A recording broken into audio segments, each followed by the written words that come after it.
Welcome to Chandra classes. Chandra classes में आपका स्वागत है। मैं अभय चंद्र कुमार फिर से एक बार साइंस का महत्वपूर्ण एमसीक्यू लेकर आया हूं और यह सारा क्वेश्चन कहीं न कहीं एग्जाम का पार्ट बनेगा। अगर आप लोग इस चैनल पे नए हैं तो इसे ज़रूर सब्सक्राइब करें और बेल आइकन को ज़रूर दबाएं, और यह वीडियो आप लोगों को अच्छा लगे तो आप अपने दोस्तों में इसे ज़रूर शेयर करें। चलते हैं हम लोग क्वेश्चन की तरफ। क्वेश्चन करने से पहले जो एग्ज़ाम का जो नया ट्रेंड है उस ट्रेंड में यह पूछा जाएगा कि 1 से लेके 80 तक टोटल क्वेश्चन का संख्या कितना रहेगा, 1 से लेके 80 तक। लेकिन हमें क्या 1 से लेके 80 तक का जवाब देना है? नहीं, हम लोग को जवाब कितना देना है? 40 क्वेश्चन का जवाब देना है। और जो 40 क्वेश्चन का जवाब देने के बाद हमें क्या करना है, उसे OMR शीट पे इसे क्या करना है, पेंट कर देना है। चलते हैं अब हम लोग क्वेश्चन की तरफ। क्वेश्चन नंबर 1 क्या कह रहा है, किसी दर्पण का फोकस दूरी ऋणात्मक होता है। किस दर्पण का फोकस दूरी ऋणात्मक होता है? तो दर्पण, कौन सा दर्पण का ऋणात्मक होता है? जब हम लोग बनाते हैं अपना एक उत्तल दर्पण, जब बनाते हैं हम लोग उत्तल दर्पण बनाते हैं तो उत्तल दर्पण का फोकस दूरी क्या होता है? धनात्मक होता है। लेकिन अवतल दर्पण का क्या होता है? ऋणात्मक होता है। तो कौन सा दर्पण होगा अपना? अवतल दर्पण। ऑप्शन नंबर इसका बी सही हो जाएगा। चलते हैं नेक्स्ट क्वेश्चन सेकेंड पे। दर्पण कि फोकस दूरी f और वक्रता त्रिज्या r में क्या संबंध है? मतलब कह रहा है कि जो फोकस दूरी f है और वक्रता त्रिज्या क्या है? r है। तो ये दोनों में संबंध क्या है? तो f बराबर में क्या होता है? r/2। तो कौन सा ऑप्शन सही हो जाएगा? ऑप्शन नंबर इसका बी सही हो जाएगा। चलते हैं नेक्स्ट क्वेश्चन थर्ड पे। सामान्य दृष्टि के लिए स्पष्ट दृष्टि की न्यूनतम दूरी, जो समान दृष्टि के लिए जो होता है, स्पष्ट दृष्टि के लिए न्यूनतम दूरी कितना होता है? 25 सेंटीमीटर। ऑप्शन नंबर ए में दे रहा है 25 मीटर। क्या 25 मीटर होता है? नहीं। ऑप्शन नंबर बी में दे रहा है 25 सेंटीमीटर। तो कौन सा हो जाएगा? Option number B. और ऑप्शन नंबर सी में क्या है? 25 मिलीमीटर। क्या मिलीमीटर में कभी होता है? नहीं होता है। तो कौन सा हो जाएगा? 25 सेंटीमीटर। चलते हैं हम नेक्स्ट क्वेश्चन फोर पे क्या कह रहा है कि श्वेत प्रकाश का कौन सा रंग किसी प्रिज्म से गुजरने के पश्चात सबसे कम झुकता है?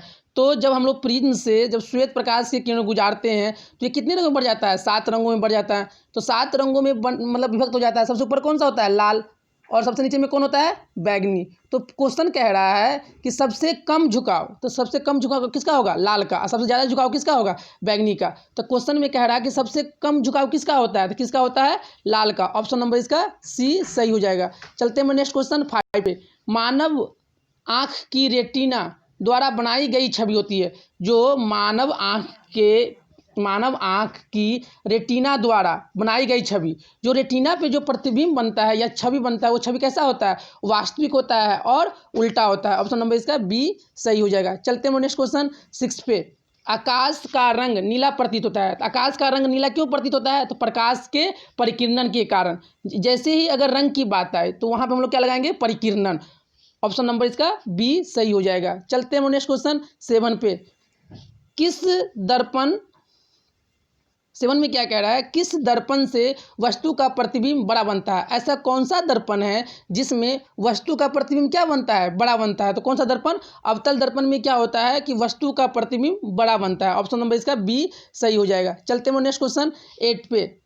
निम्नलिखित में कौन सा लेंस निकट दृष्टि दोष को ठीक करने के लिए उपयोग किया जाता है? ऐसा कौन सा हम लोग लेंस लगाएंगे जिससे अगर कोई भी व्यक्ति निकट दृष्टि दोष से ग्रसित है तो वो उसका मतलब कि आँख ठीक हो जाएगा। तो उसके जो चश्मा में हम लोग कौन सा लेंस लगाएंगे? तो कौन सा लेंस लगाते हैं हम लोग? अवतल लेंस। ऑप्शन नंबर इसका सी हो जाएगा सही। अगर इसी में क्वेश्चन पूछेगा कि निकट की दृष्टि दोष की जगह पे दूर दृष्टि दोष दे देगा, तो दूर दृष्टि दोष को ठीक करने के लिए कौन सा लेंस का उपयोग करते हैं? तो दूर दृष्टि को ठीक करने के लिए हम लोग कौन सा लगाते हैं? उत्तल लेंस। और यही निकट दृष्टि दोष का दूसरा नाम क्या है? मायोपिया। क्या है? मायोपिया। इसका नाम है मायोपिया। अगर क्वेश्चन में आएगा कि मायोपिया में कौन सा लेंस का उपयोग करते हैं, तो कौन सा लेंस का उपयोग करते हैं? अवतल लेंस का उपयोग करते हैं। चलते हैं नेक्स्ट क्वेश्चन 9 पे। निम्नलिखित में से कौन उपकरण विद्युत धारा की उपस्थिति दर्शाता है? मतलब ऐसा कौन सा उपकरण है कि उससे हम लोग पता कर सकते हैं कि इसमें विद्युत धारा है या नहीं? तो कौन सा? गैल्वेनोमीटर को से हम लोग क्या करते हैं कि उसमें विद्युत धारा है या नहीं, उसको पता करने के लिए हम लोग गैल्वेनोमीटर का उपयोग करते हैं। ऑप्शन नंबर इसका ए सही हो जाएगा। चलते हैं नेक्स्ट क्वेश्चन 10 पे। दाएं हाथ के अंगूठे के नियम को किसने प्रतिपादित किया? तो दाएं हाथ के अंगूठे या बाएं हाथ के अंगूठे, ये कौन मतलब कि प्रदर्शित किया था? ये नियम कौन दिया था? तो कौन दिया था? फ्लेमिंग। फ्लेमिंग का पढ़ते हैं ना हम लोग, दाएं हाथ का नियम और बाएं हाथ का नियम। तो ऑप्शन नंबर इसका बी सही हो जाएगा। चलते हैं नेक्स्ट क्वेश्चन 11 पे। विभवांतर का एसआई मात्रक। तो विभवांतर का एसआई मात्रक क्या होता है? वोल्ट होता है। ओम किसका होता है? तो ओम होता है अपना प्रतिरोध का। एम्पियर किसका होता है? विद्युत धारा का। और कूलम किसका होता है? विद्युत आवेश का। चलते हैं नेक्स्ट क्वेश्चन 12 पे।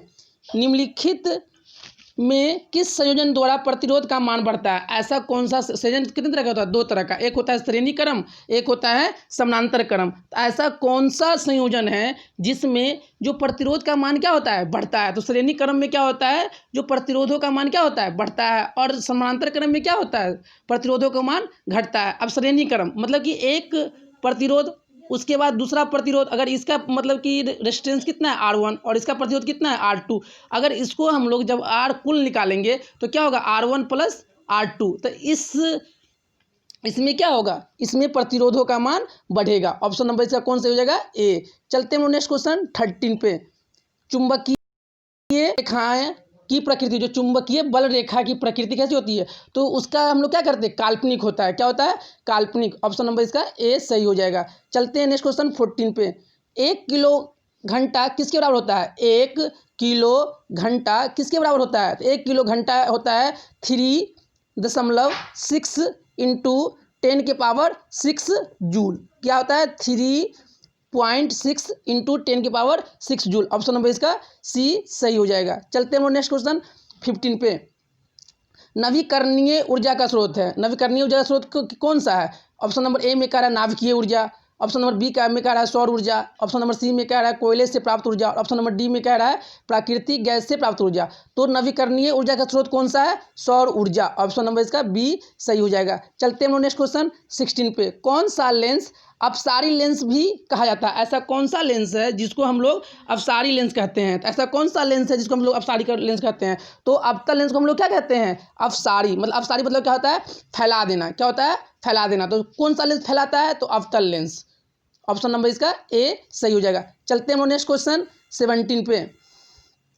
प्रकाश का प्राथमिक रंग, मतलब प्रकाश का प्राथमिक वर्ण कौन है या प्राथमिक रंग कौन सा है? तो लाल, हरा, नीला को हम लोग क्या कहते हैं? प्रकाश का प्राथमिक रंग कहते हैं। तो क्या हो जाएगा? ऑप्शन नंबर इसका डी सही हो जाएगा। चलते हैं नेक्स्ट क्वेश्चन 18 पे। निम्नलिखित में से कौन नेत्र का रंगीन भाग होता है? जो नेत्र में ऐसा कौन सा भाग जो रंगीन होता है? तो कौन होता है? अपना आइरिस। आइरिस का होता है रंगीन भाग होता है। तो ऑप्शन नंबर कौन सही हो जाएगा? ऑप्शन नंबर इसका डी सही हो जाएगा। चलते हैं नेक्स्ट क्वेश्चन 19 पे।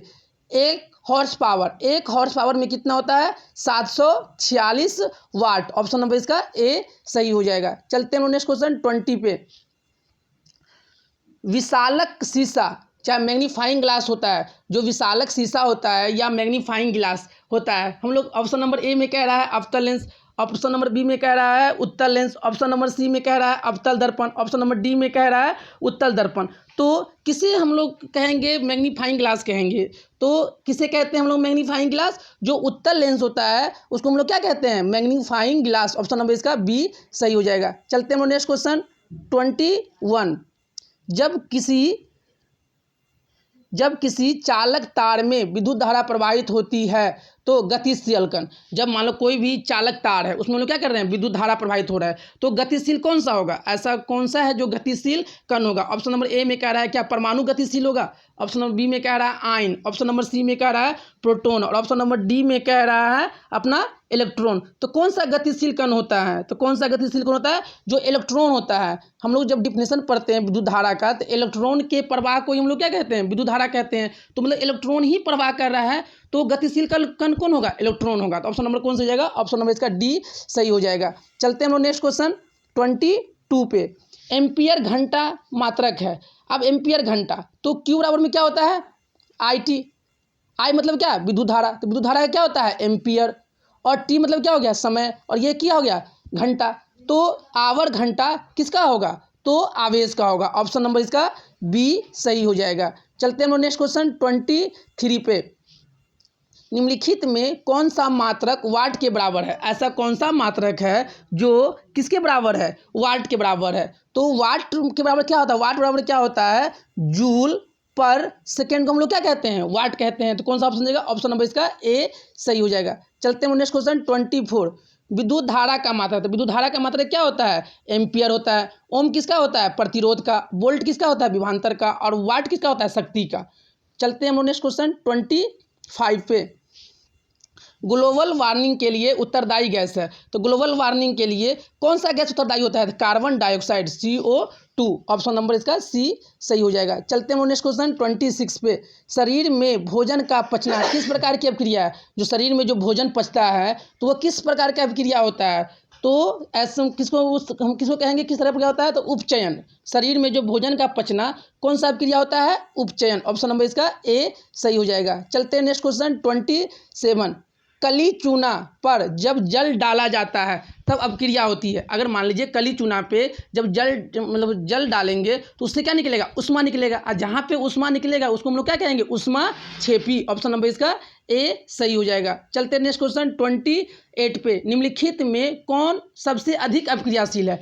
मतलब 4 ऑप्शन में ऐसा कौन सा तत्व है जो क्या है? सबसे ज़्यादा अभिक्रियाशील है। तो कॉपर क्या होता है? सबसे ज़्यादा अभिक्रियाशील है। अगर सोडियम ऑप्शन में नहीं दिया है तो हम लोग कौन मानेंगे? कॉपर। अगर सोडियम दिया है तो सबसे ज़्यादा अभिक्रियाशील कौन होता है? सोडियम। तो इसके अनुसार कौन सही हो जाएगा? Option number A. चलते हैं नेक्स्ट क्वेश्चन 29 पे।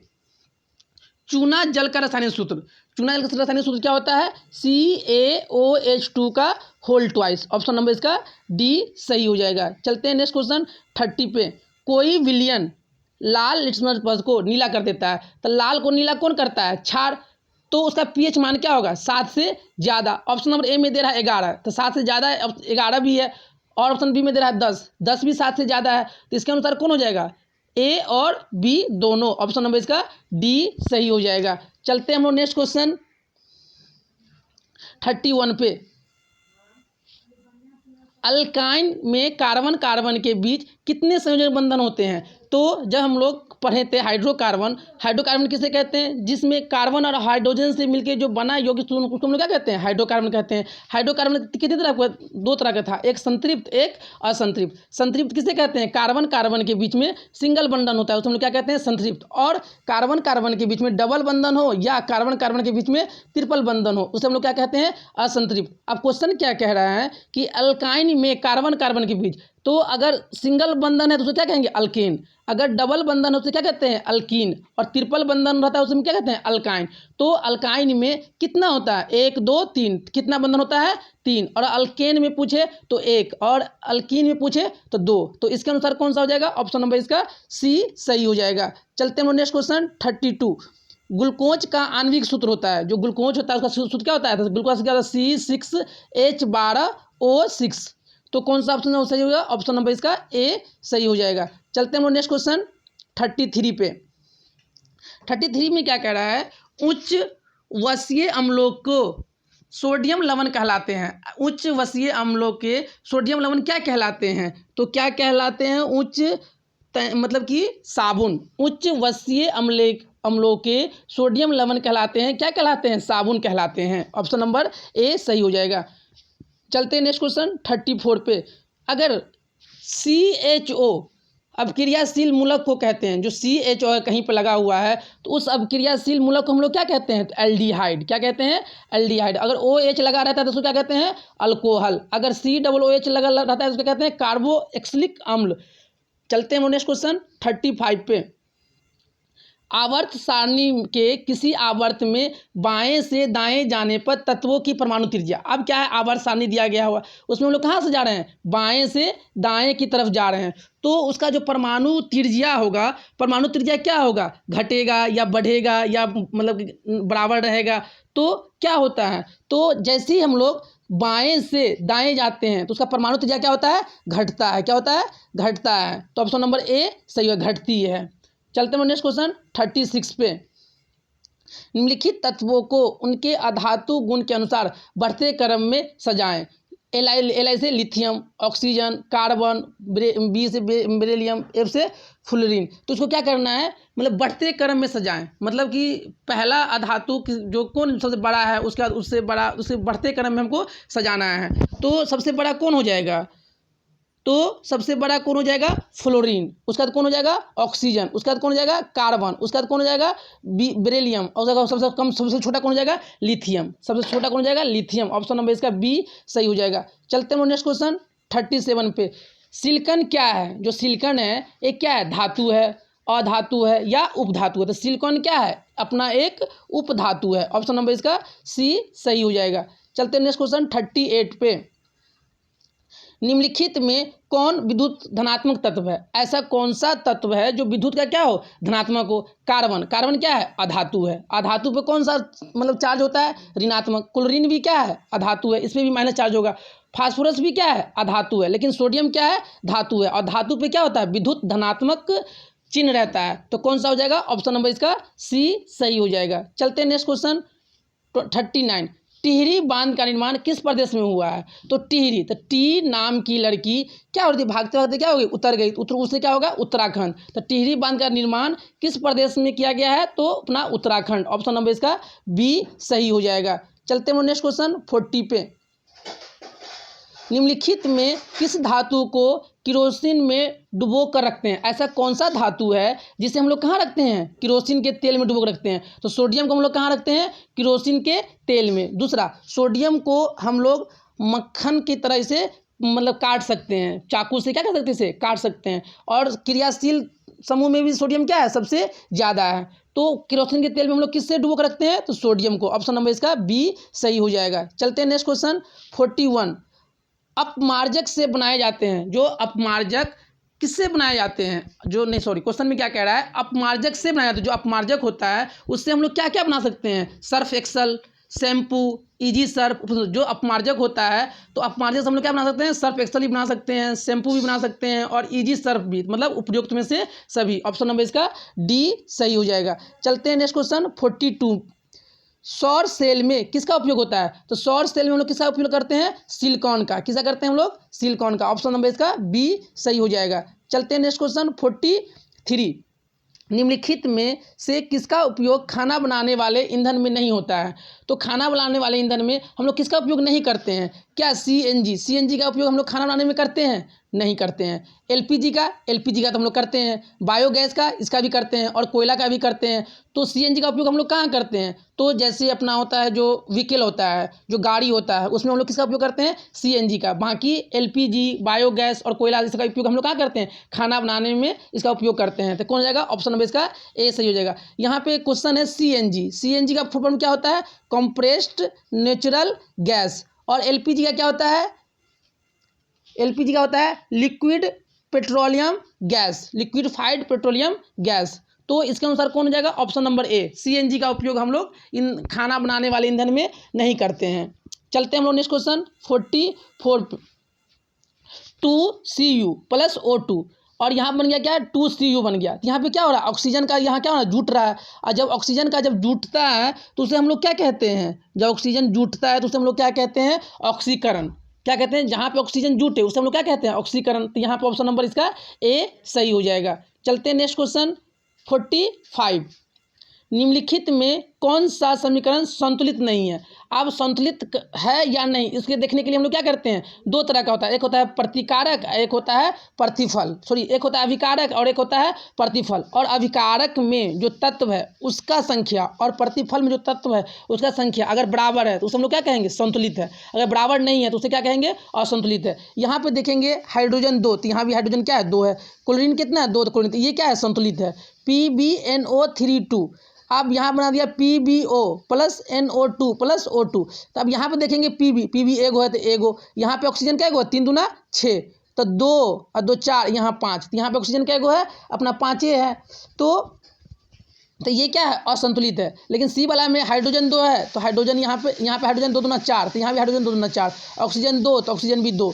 यहाँ पे KClO3 मतलब K 2 है तो यहाँ भी K 2 है। क्लोरीन 2 है तो क्लोरीन भी 2 है। और ऑक्सीजन 3 दूना 6। तो कौन सा संतुलित नहीं है, ये अपना बी वाला संतुलित नहीं है। चलते हैं नेक्स्ट क्वेश्चन 46 पे। उदासीन विलयन का पीएच मान, तो उदासीन मतलब विलयन का पीएच मान कितना होता है 7, और अम्ल का कितना होता है 7 से कम, और क्षार का क्या होता है 7 से ज़्यादा। तो इस क्वेश्चन में क्या करा है, उदासीन विलयन का पीएच मान, तो क्या होगा 7 से कम होगा। चलते हैं नेक्स्ट क्वेश्चन 47 पे। निम्नलिखित में कौन दुर्बल अम्ल है? दुर्बल अम्ल मतलब कमजोर अम्ल कौन सा है? ऑप्शन नंबर ए में कह रहा है HNCO3, ऑप्शन नंबर बी में कह रहा है HCl, और ऑप्शन नंबर सी में कह रहा है HCH3COOH, और ऑप्शन नंबर डी में कह रहा है H2SO4। तो कौन सा दुर्बल अम्ल है? तो जो CH3COOH है ये क्या है? दुर्बल अम्ल है। और स्ट्रॉन्ग अम्ल कौन है? HCl। कौन सा है? HCl। और दुर्बल अम्ल कौन है? CH3COOH। चलते हैं नेक्स्ट क्वेश्चन 48 में क्या कह रहा है, जो क्रायोलाइट अयस्क है, जो क्रायोलाइट है ये किसका अयस्क है? तो यह एल्युमिनियम का अयस्क है। तो एक हो गया क्रायोलाइट, हो गया एल्युमिनियम का अयस्क, ऑप्शन नंबर इसका डी सही हो जाएगा। चलते हैं नेक्स्ट क्वेश्चन 49। पोटेशियम के परमाणु संख्या, जो पोटेशियम होता है उसका परमाणु संख्या कितना होता है? तो पोटेशियम का परमाणु संख्या कितना होता है अपना 19। पोटेशियम का परमाणु संख्या कितना होता है 19, और कैल्शियम में कितना होता है 20, और क्लोरीन का कितना होता है अपना 17, सोडियम में कितना होता है 11। चलते हैं नेक्स्ट क्वेश्चन 50 पे। फॉर्मिक अम्ल का IUPAC नाम है, जो फॉर्मिक अम्ल है उसका IUPAC नाम क्या है? तो जो अपना फॉर्मिक अम्ल होता है उसे हम लोग क्या कहते हैं, उसका उसी का जो IUPAC नाम क्या है? मेथेनोइक अम्ल। ऑप्शन नंबर ए इसका सही हो जाएगा। चलते हैं नेक्स्ट क्वेश्चन 51। इथाइल अल्कोहल का अनुसूत्र। अब यहाँ पे है इथाइल। इथाइल मतलब क्या? कार्बन कार्बन का होना चाहिए 2, तो 2 कार्बन होना चाहिए, तो C2। और अब मान लीजिए यहाँ पे क्या हो जाएगा, अगर हम CnH2n से करें तो C 2 दूना 4 दूना 8 होना चाहिए, लेकिन 8 नहीं होगा। यहाँ पे क्या होगा, उससे एक कम होगा, तो इथाइल अल्कोहल, तो C2 और H5 और OH, इसे हम लोग क्या कहते हैं? Ethyl alcohol. मतलब इथाइल मतलब क्या? कार्बन कितना होना चाहिए 2, और क्या है अल्कोहल है, तो उसमें जो कार्बोक्सिलिक अम्ल होगा, जो मतलब क्रियाशील समूह होगा, वो क्या कौन जुड़ेगा? OH जुड़ेगा। तो C2H5OH को हम लोग क्या कहेंगे? Ethyl alcohol. ऑप्शन नंबर कौन सही हो जाएगा? सी इसका सही हो जाएगा। चलते हैं नेक्स्ट क्वेश्चन 52। अल्काइन कौन है? अल्काइन कौन है? अब कार्बन कार्बन के बीच में अगर त्रिफल बंधन होगा तो उसे हम लोग क्या कहेंगे? अल्काइन कहेंगे। अब देखिए ऑप्शन नंबर ए में कह रहा है कार्बन क्या गो है 2 है, तो कार्बन 2 बनाएंगे, और हाइड्रोजन क्या गो है 2, तो एक हाइड्रोजन यहाँ बना दिए और एक हाइड्रोजन यहाँ बना दिए, और कार्बन का मतलब वैलेंसी कितना होता है 4, तो इसमें एक जुड़ा है कितना, और इसका हाथ खाली है तो 3 हाथ खाली है, 3 और 1 4, 3 और 1 4, तो कौन सा हो जाएगा? ऑप्शन नंबर इसका ए सही हो जाएगा। चलते हैं नेक्स्ट क्वेश्चन 53। चीनी का रासायनिक सूत्र होता है, तो चीनी का रासायनिक सूत्र क्या होता है? C12H22O11 को हम लोग क्या कहते हैं? चीनी कहते हैं। और ग्लूकोज को क्या कहते हैं हम लोग? C6H12O6, ये ग्लूकोज का सूत्र है। लेकिन चीनी का क्या होता है? C12H22O11। ऑप्शन नंबर इसका बी सही हो जाएगा। चलते हैं नेक्स्ट क्वेश्चन 54। एसिटिलीन में कार्बन कार्बन के बीच सहसंयोजक बंधन की संख्या होता है। जो एसिटिलीन होता है उसमें कार्बन कार्बन के बीच सहसंयोजक बंधन की संख्या कितना होता है? तो अपना जो एसिटिलीन में कितना होता है कार्बन कार्बन के बीच में?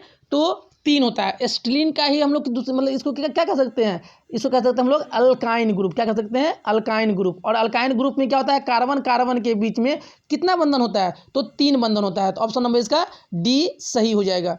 चलते हैं नेक्स्ट क्वेश्चन 55। श्वसन के अध्ययन के लिए उपयोग किए जाने वाले बीज है। जो हम लोग श्वसन का जो अध्ययन करते हैं उसके उपयोग किए जाने वाले कौन सा बीज है? सूखे बीज, बी में अंकुरित बीज, सी में उबला हुआ बीज, और ऑप्शन नंबर डी में कह रहा है अपना कुचले हुए बीज। तो जो हम लोग श्वसन का जो अध्ययन करते हैं तो इसका अध्ययन हम लोग किससे करते हैं? जो अंकुरित बीज होता है ना, उससे हम लोग श्वसन के अध्ययन के लिए उपयोग किए जाते हैं। ऑप्शन नंबर इसका बी सही हो जाएगा। चलते हैं नेक्स्ट क्वेश्चन 56।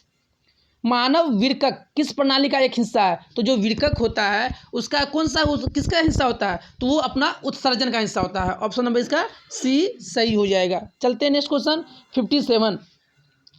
पौधे में जाइलम निम्नलिखित में से किसके परिवहन के लिए उप जिम्मेदार है। अब यहाँ पे आ गया जाइलम, और जाइलम में क्या छुपा हुआ है, जौ, और जौ से क्या होता है जल, तो ये क्या होगा जल का मतलब, जल मतलब क्या हो गया पानी, तो ये किसके लिए जाइलम मतलब परिवहन के लिए जिम्मेदार होता है, तो जल मतलब पानी के लिए उत्तरदार मतलब जिम्मेदार होता है। ऑप्शन नंबर इसका ए सही हो जाएगा। चलते हैं नेक्स्ट क्वेश्चन 58। श्वसन के दौरान कौन सी गैस निकलती है, जब हम लोग सांस लेते हैं उस समय कौन सा गैस निकलती है, तो carbon dioxide, carbon monoxide, nitrogen या ऑक्सीजन। तो ऑक्सीजन तो हम तो लेते हैं और निकलता है क्या है कार्बन डाइऑक्साइड। ऑप्शन नंबर इसका ए सही हो जाएगा। चलते हैं नेक्स्ट क्वेश्चन 59 पे। फलों के पकने को निम्न में से किससे नियंत्रित किया जाता है। जो फलों को जो हम लोग पकाते हैं तो उसको हम लोग किससे नियंत्रित करते हैं, ऑक्सीजन से, क्या है ऑप्शन नंबर बी में जिब्रेलिन से, और ऑप्शन नंबर सी में क्या है इथिलीन, और ऑप्शन नंबर डी में दिया है साइटोकाइनिन। तो जो फलों का जो पकाते हैं उससे हम किससे नियंत्रित करते हैं, तो इथिलीन से किससे करते हैं, इथिलीन से। ऑप्शन नंबर इसका सी सही हो जाएगा। चलते हैं नेक्स्ट क्वेश्चन 60 पे। न्यूरॉन का वह हिस्सा जहाँ जानकारी हासिल की जाती है, जो न्यूरॉन हम लोग को कोई जानकारी लेना है तो वह न्यूरॉन का कौन सा हिस्सा होता है। ऑप्शन नंबर ए में कह रहा है डेंड्राइट, ऑप्शन नंबर बी में क्या है तंत्रिका कक्ष, कोशिका पिंड, और ऑप्शन देता है तंत्रिका अंत। तो न्यूरॉन का हिस्सा जहाँ पे हम लोग को क्या मिलता है जानकारी मिलता है, वह कौन सा हिस्सा है, तो वह है अपना डेंड्राइट। कौन है डेंड्राइट। ऑप्शन नंबर इसका ए सही हो जाएगा। चलते हैं नेक्स्ट क्वेश्चन 61। निम्नलिखित में कौन आपातकाल का हार्मोन है, ऐसा कौन सा हार्मोन है जो उसको हम लोग क्या कहते हैं आपातकाल हार्मोन कहते हैं। तो किससे कहते हैं हम लोग मतलब आपातकाल हार्मोन, जो एड्रीनलिन होता है, जो एड्रेनल जो हार्मोन होता है उसे हम लोग क्या कहते हैं आपातकाल हार्मोन कहते हैं। ऑप्शन नंबर इसका ए सही हो जाएगा। Next question 62। निम्नलिखित में से कौन सी अनैच्छिक क्रिया नहीं है, मतलब अनैच्छिक क्रिया उल्टी होना, अत्यधिक लार निकलना, दिल की धड़कन, चबाना। तो अनैच्छिक क्रिया इनमें से कौन नहीं है, तो कौन नहीं है चबाना। चबाना क्या है अनैच्छिक क्रिया तो रही है, ये तो हम लोग क्या करते हैं जो कुछ खाते हैं तो ऐच्छिक क्रिया हो गया, लेकिन उल्टी होना ये क्या है अनैच्छिक क्रिया हो गया। अत्यधिक लार निकलना मतलब कि जो मुंह से जो लार आते रहता है तो ये भी क्या है अनैच्छिक। दिल की धड़कन ये भी क्या है अपना, लेकिन चबाना क्या है अनैच्छिक क्रिया नहीं है। Option question number 63। मानव में गर्भ की अवधि कितनी होती है, जो मनुष्य होता है मनुष्य में गर्भ की अवधि कितना होता है, तो मनुष्य में जो गर्भ का अवधि कितना होता है 270 दिन। कितना दिन तक होता है मानव में गर्भ की अवधि 270 दिन। ऑप्शन नंबर इसका ए सही हो जाएगा। नेक्स्ट क्वेश्चन चलते हैं 64। गंगा एक्शन प्लान कब शुरू हुआ, जो गंगा एक्शन प्लान था वह कब शुरू हुआ था, तो वह 1985 में। गंगा एक्शन प्लान कब शुरू हुआ था 1985 में। चलते हैं नेक्स्ट क्वेश्चन 65। मुकुलन द्वारा अलैंगिक जनन निम्नलिखित में किसमें होता है, जो मुकुलन द्वारा जो अलैंगिक जनन होता है वह किसमें होता है, तो मुकुलन द्वारा किसमें होता है अपना अलैंगिक जनन, तो अपना होता है जो ईस्ट होता है। ईस्ट में हम लोग क्या करते हैं जो अलैंगिक जनन होता है, तो कैसा किस में होता है ईस्ट में। चलते हैं नेक्स्ट क्वेश्चन 66। निम्न में से कौन सी बीमारी श्वसन तंत्र से संबंधित है। अब श्वसन तंत्र से संबंधित है डायरिया में क्या श्वसन तंत्र प्रभावित होता है, नहीं। टीबी में श्वसन तंत्र प्रभावित होता है, तो हाँ टीबी में क्या होता है हम लोग को श्वसन तंत्र मतलब सांस लेने में क्या होता है दिक्कत आने लगता है, तो टीबी। और निमोनिया में क्या श्वसन तंत्र प्रभावित होता है, नहीं। तो कौन सही जगह ऑप्शन नंबर इसका बी सही जगह। टीबी क्या है श्वसन तंत्र से होने वाला बीमारी है। ऑप्शन नंबर इसका बी सही हो जाएगा। चलते हैं नेक्स्ट क्वेश्चन 67। मनुष्य और अन्य मांसाहारी जीव निम्नलिखित में किसका मतलब नहीं कर पाते हैं। मनुष्य और अन्य मांसाहारी जीव निम्नलिखित में 67 क्वेश्चन एक बार देख लेते हैं हम लोग। मनुष्य और अन्य मांसाहारी जीव निम्नलिखित में किसका पाचन नहीं कर पाते हैं। इस यहाँ पे क्या लिखा हुआ है पाचन। तो जो मनुष्य है और अन्य मांसाहारी जीव किसका पाचन नहीं कर पाते हैं। ऑप्शन नंबर ए में क्या प्रोटीन का, ऑप्शन नंबर बी लोज का, ऑप्शन नंबर सी में वसा का, और ऑप्शन नंबर डी में कह रहा है इनमें से सभी। तो किसका पाचन नहीं कर पाता है सेलुलोज का। सेलुलोज किस में पाया जाता है अपना पेड़ पौधा में क्या पाया जाता है सेलुलोज। तो जो मनुष्य और अन्य मांसाहारी जीव होता है वो किसका पाचन नहीं कर पाता है सेलुलोज का। ऑप्शन नंबर इसका बी सही हो जाएगा। चलते हैं next question 68।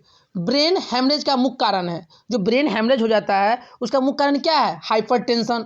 Option number B में हृदय घात, और ऑप्शन नंबर सी में हाइपरटेंशन, और ऑप्शन नंबर डी में क्या है? पक्षाघात। क्या है? पक्षाघात। तो ब्रेन हेमरेज किसी कारण हो जाता है? तो ब्रेन हेमरेज अपना क्या होता है? हाइपरटेंशन कारण। जब हाइपरटेंशन ज़्यादा हो जाएगा तो क्या हो जाएगा? ब्रेन हेमरेज हो जाएगा। ऑप्शन नंबर इसका सी सही हो जाएगा। चलते हैं नेक्स्ट क्वेश्चन 69।